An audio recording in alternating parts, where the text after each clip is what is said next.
like one of the key facts we need to be aware of is insurance will never be balance sheet protection from a reputational risk point of view. The materiality related to the limits which an insurance solution will provide from a risk transfer basis will never be at that level which is required. So what is the role of insurance related to reputational risk or branding risk? In a solution like we have it on an IPI basis, which is an intangible asset solution at the end of the day, reputational cover is related there to really smoothen out, to take out the volatility of an incident. So for instance, if we have an interference of an IT chain, we have an interruption of an IT chain, then what we want to avoid is that the churn rate of a customer goes up, the loss of customers, and obviously consequentially the adverse development on the brand.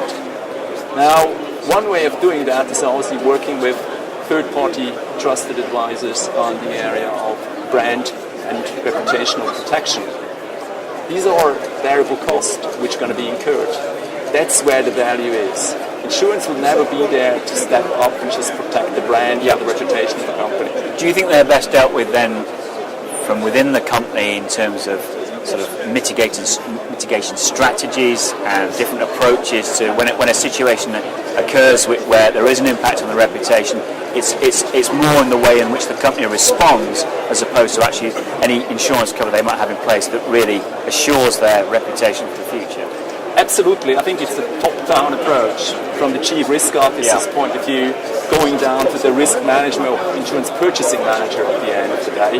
I believe the money is better spent in investing into risk management or chief risk officer from a risk landscaping point of view, understanding better what the risk landscape would be if an incident would happen within the supply chain, rather than trying to find a way to transfer that risk to a third party. Because the materiality of the limit is just not out there.